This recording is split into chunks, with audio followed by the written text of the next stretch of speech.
नमस्कार मित्रांनो, शेतकरी आणि टेक्नॉलॉजी आपल्या यूट्यूब चॅनलमध्ये स्वागत आहे. मित्रांनो, आता उन्हाळ्यामध्ये गोट्यांवरती प्रॉब्लेम येतात की गायी लागून निघत नाही त्या, म्हणजे गायी हिटवर येतात, माझावर येतात, पण गायी भरल्यानंतर राहत नाही त्या. बरेच प्रॉब्लेम असं येतात की गायी लागून निघत नाहीत, राहत नाही त्या, गाभण राहत नाही त्या. तर याचं कारण काय आहे मित्रांनो, की आपण चुकीच्या टायमिंगला गायींना इंजेक्शन भरतो, म्हणजे गायी हिटवर प्रॉपर असते पण टायमिंग चुकीचं राहतं मित्रांनो.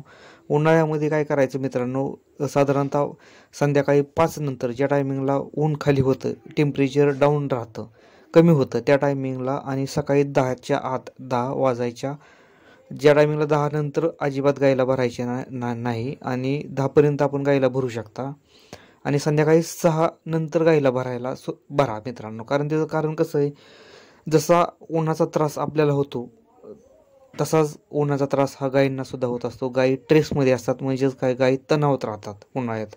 यामुळे आपल्याला माहिती आहे की गायी वेल्यानंतर सुद्धा गायी दुधाला उन्हाळ्यात कमी येतात. उन्हामुळं गायी दूध कमी देतात. आपल्याला गोट्यावर जर व्यवस्थित लक्ष असेल आपलं, तर आपल्या लक्षात येतं की गायी उन्हाळ्यात दूध कमी देतात. त्याचं कारण असं असतं की गायी तणावात असतात. त्यामुळं काय होतं की ज्या टायमिंगला आपण डॉक्टरांना दुपारचं बोलवतो किंवा 10 नंतर बोलवतो, 11, 12, 1 वाजता बोलवतो, त्या टायमिंगला गायी अजून तणावात जातात. म्हणजे त्यांना त्रास होतो मित्रांनो, भरपूर प्रमाणात त्रास होतो इंजेक्शन भरताना.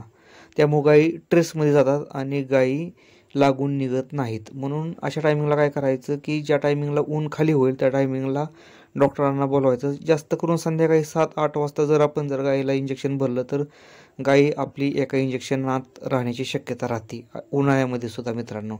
म्हणून उन्हाळ्यात ही नक्की काळजी घ्या की आपण गायीला इंजेक्शन भरताना ऊन कमी झाल्यानंतर गायीला इंजेक्शन भरा मित्रांनो, नाहीतर सकाळ सकाळ गायीला इंजेक्शन भरा. एक साधारणतः 10 वाजेपर्यंत आपली गायी एका इंजेक्शनात राहते मित्रांनो. व्हिडिओ जर आवडला असेल तर व्हिडिओला लाईक करा, चॅनलला सबस्क्राईब करायला विसरू नका. धन्यवाद.